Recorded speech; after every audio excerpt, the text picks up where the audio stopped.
तुम्हाला खरोखर माहिती होती का? काकींनी मला 4-5 दिवसापूर्वी हा पपई दिलेला आणि कलर बघा पपईचा खूप गोड आहे. टंटडॅन दिसते का मी? नमस्कार मंडळी. तर आज मी आली आहे परत काकींच्या वाडीत. तर आता सध्या काकींच्या वाडीत काय नाही आहे, म्हणजे भाजीपाला वगैरे काय नाही आहे, पण त्यातल्या त्यात पण काय आहे ना ते मी तुम्हाला दाखवते आणि थोडीशी तुम्हाला काही महत्त्वाची माहिती पण देईल व्हिडिओमध्ये, जी की तुम्हाला माहिती होती की नव्हती ते तुम्ही मला कमेंटमध्ये सांगा. बऱ्याच जणांना माहिती नसेल, झाडांबद्दलची माहिती सांगेल. तर काकीच्या वाडीत आता तसं बघितलं तर आता राब घ्यायचा सीझन आला. राब म्हणजे आम्ही राब बोलतो, म्हणजे आता कचरा जाळतात शेतामध्ये. जसे की हे बघा तुम्हाला दिसत असेल, इथे राब घेतला आहे, तिकडे पुढे पण घेतला आहे. तर आता हा कोकणामध्ये तर राब जाळायचा सीझन असतो, त्याच्यामुळे लागवड काय होत नाही. मग पाऊस पडल्यावर परत मग पुढची लागवड. सध्या घरांची कामं इथे चालू आहेत ना, तर माझा आवाज नाही आणि त्याच्यामुळे व्हिडिओ पण बनवायला मिळत नाही मला. आणि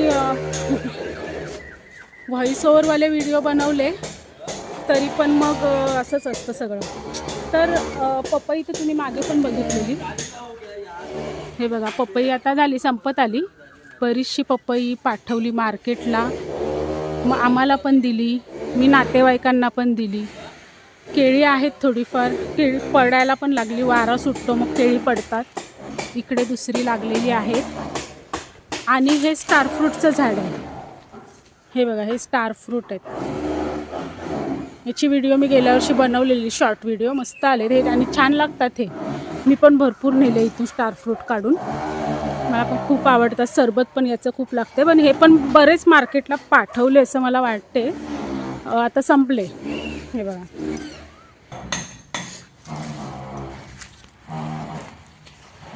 टंटडॅन दिसते का मी? तर मंडळी त्यातल्या त्यात वांगी आहे, ते बघा मस्त मस्त हिरवी वांगी. ही वांगी पण जाम टेस्टी आहेत, म्हणजे मी तर नेलीच आहेत, तुम्हाला तर माहिती आहे. तर ही आहेत, मला वाटतं लेट लावली त्याच्यामुळे आहेत. हे बघा भरपूर आहेत आणि होतील आता ही पावसा बिवसाळ्यात पुढच्या वर्षीपर्यंत होतील.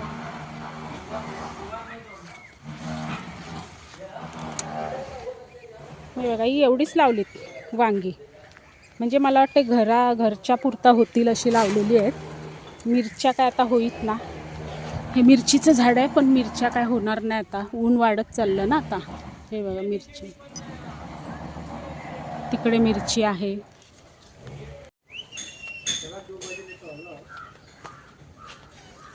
तर मंडळी मला माहिती सांगायची होती तुम्हाला पपईच्या झाडाची. तर पपईच्या झाडाचं असं असतं की पपईचं झाड हे काय तुम्हाला अख्खं आयुष्यभर फळ नाही देणार. हे तुम्हाला 1 वर्ष 1.5 वर्ष, फार फार तर 2 वर्षापर्यंत फळ देणार. दुसरी गोष्ट म्हणजे नंतर ते सुकून जातं, त्याचं तेच ते सुकून जातं, जमिनीला खत बनून जातं त्याचं. आणि दुसरी गोष्ट अशी की तुम्ही पपईचं बी कुठलंही आणा, कुठल्याही क्वालिटीचं आणा, पण ते पपई त्याला कशी येणार हे ठरतं ते त्याच्या पॉलिनेशनवर. म्हणजे नर झाड जे पपईचं असतं त्याच्यावर ठरतं की त्याला पपई कशी येणार. दुसरी गोष्ट म्हणजे तुमच्या बागेत जर पपईची झाडं असतील 7-8, तर तिथे आता ही मादी आहे, याला पपई आलेली आहेत आणि नर झाड लागतं. आता नर झाड कसं असतं ते तुम्हाला मी दाखवते, इकडे आहे. तर हे बघा आता हे पपईचं झाड आहे, याला पपई आलेली आहेत.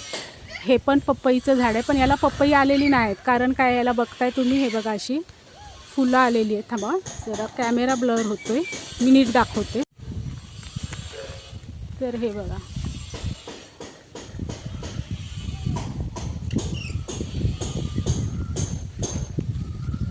तर दिसली ही अशी फुलं आली, म्हणजे आता याला पपई नाही येणार.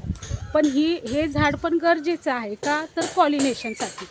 7-8 4-5 झाडं असतील तर हे पण एक झाड त्याच्या मागे लागतंच आपल्या गार्डनमध्ये, जवळपासच्या एरियामध्ये, असं आहे. माहिती सांगते मी केळीबद्दलची. तर आता मी केळीच्याच झाडाखाली आहे. तर केळीचं कसं असतं माहिती आहे, केळी एकदा फळ दिलं म्हणजे केळीला जे लोंगर लागतं, जसं की इथे तुम्ही बघितलं, हे बघा हे असं घड लागतो केळीला. तर त्याच्यानंतर मग ते केळी काढली आपण, केळी पिकली, केळी काढली की केळीचं झाड तोडायला लागतं. मग आता तुम्ही बोलाल अशी किती तोडणार आणि किती लावणार, तर लावायची गरज नसते. एक केळ फळ येता येता त्याच्या जागी दुसरी, त्याच्या बुंध्याशी दुसरी केळीचं झाड उगवलेलंच असतं. मग पुन्हा ते फळ देतं, त्याच्यानंतर त्याच्या खाली खाली केळी त्याची रोपं छोटी छोटी येतच जात असतात, त्याच्यामुळे ती परत परत लावायची आपल्याला काही गरज नसते. पण एकदा केळ लागून गेली की त्याला परत केळी लागत नाही आणि मग ते झाड आपल्याला तोडावं लागतं. आली मी घरात, बाहेर आवाजच येत नाही. आता बघेल व्हिडिओ एडिटिंग करताना जर आवाज नसेल आला तर व्हॉइस ओव्हर देईल. तर पपई आणि केळीची जी माहिती मी तुम्हाला आज सांगितली ती तुम्हाला खरोखर माहिती होती का? किंवा म्हणजे बऱ्याच जणांना माहिती असेल, बऱ्याच जणांना मला वाटते माहिती नसेल. माझ्याप्रमाणे मी सांगायचा प्रयत्न केलाय जी मला माहिती होती. आणि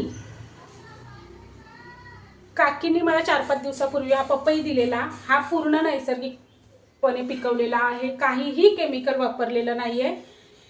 4-5 दिवसातून फक्त पपईच्या झाडांना पाणी दिलेलं आहे. तर आता हा मी कापून बघणार आहे आणि याची टेस्ट कशी आहे ते पण तुम्हाला सांगणार आहे. पूर्णपणे सेंद्रिय पण नाही बोलता येणार, नैसर्गिक. सेंद्रियला पण आपण काय ते जे खतं वगैरे टाकतो, म्हणजे जी नैसर्गिक खतं टाकतो, पण याला तेही टाकलेलं नाही, फक्त माती आणि पाण्यावर वाढवलेलं आहे. पपईची चव कशी आहे ते मी आता तुम्हाला सांगणार आहे, कापून दाखवते. डिश घेतली आहे, त्यात ही पपई घेते. ही पपई आपण कापूया. मस्त झाली आहे, पिकली आहे मस्तपैकी. आणि बिया पण बघा किती आहेत आणि कलर बघा पपईचा. ही अशी पपई गोड असते हा, अशी शेंद्री नारंगी कलरची.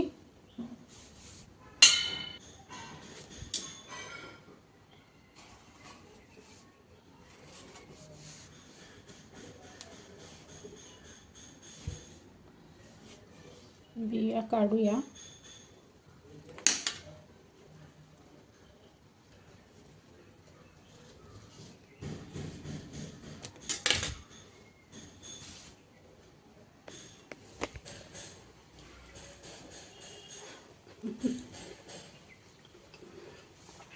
खूप गोड आहे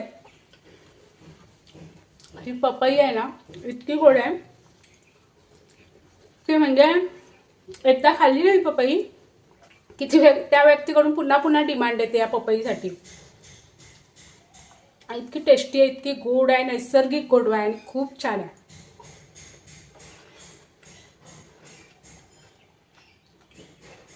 आणि अशी पपई मला खायला मिळते हे माझं पण भाग्यच आहे बोलायला लागेल. कारण काकीची वाडी माझ्या घराच्या शेजारीच आहे आणि काकी मला नेहमी पपई काकीच्या वाडीतली मला भेटते. तर चला, मी छोटीशी व्हिडिओ बनवली, तुम्हाला थोडीशी माहिती पण दिली. आणि अशी नैसर्गिक फळं खाण्यात जी मजा असते ती खरोखर भाग्यवान आहोत असं मग वाटतं. की गावात राहतो तर भाग्यवान, नाही तर मग मार्केटमध्ये अशी नैसर्गिक फळं तर मिळणं मुश्किल आहे. तर यावर्षी आमच्याकडे आंबे नाही.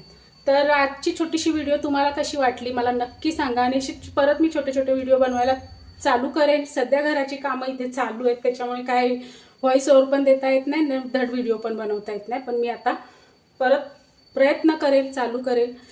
तुम्ही मात्र चॅनलला सबस्क्राईब करा, व्हिडिओ आवडली तर शेअर करा. आणि रेसिपीच्या जर व्हिडिओ पाहिजे असेल तर तसं कमेंट करा, मी रेसिपी पण दाखवत जाईल. चला, बाय बाय.